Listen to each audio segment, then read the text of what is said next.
What's up, everyone? My name's Jake Muller with skitutorials.com. We're going to be going over how to hit jump switch in this video. It's not extremely difficult or anything hard to understand, but you want to make sure before you go into trying hitting jump switch that you can already ski very comfortable switch and that you've already looked at my how to ski switch 2.0 video. That's going to be really important, making sure you're able to carve off the jump correctly, because that's kind of going to be the direction I go into on this video. Okay, so notice how I'm coming in. I'm already carving. I have my hands in front of me and I have my knees bent. So right here when I pause the frame, kind of look at how my knees are bent right here.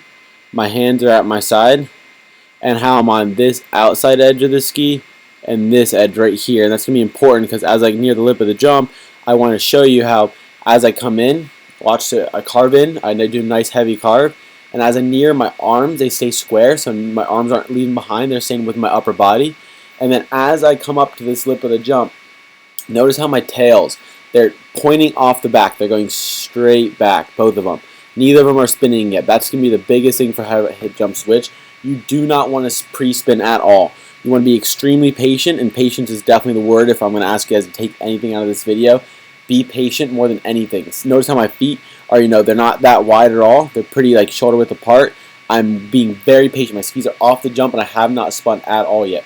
And then as I go in the air, look, I still haven't spun. I want you to wait as long as possible and just wait. I want your whole ski off the jump when you're doing switch 180s until you start spinning.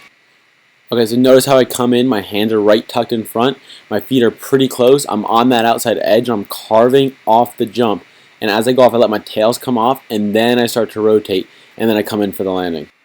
This works for any size jump. Like, this is a pretty big jump. I notice my hands are tucked in front, my knees are bent, I let my tails come off, and then I pop and I allow myself to come to a switch 180. I would suggest doing it on a really small jump to start with. Like that first one I did on was pretty small, but you can go even smaller if you want, but you want to learn the patience of it and having your tails come off first, being on edge. You don't want to go straight off with your feet wide. You really want to let your tails come off the jump first, so that way you don't catch your tips on the lip of the jump at all. You can allow your upper body to rotate a little bit, but definitely let your skis go straight off.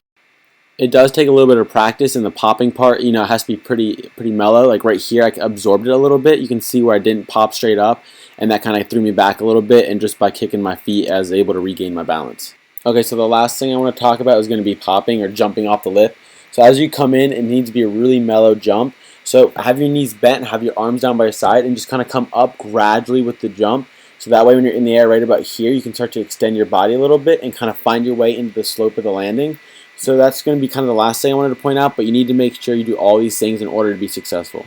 So remember, carve into the jump, be on edge, have your knees bent, your hands in front of you, be patient, pop up, let your tails come off, then rotate, make it a delayed 180, and then come into the landing and ski away. Alright, as always, thank you guys for watching. I hope you liked it. Comment, like, and subscribe.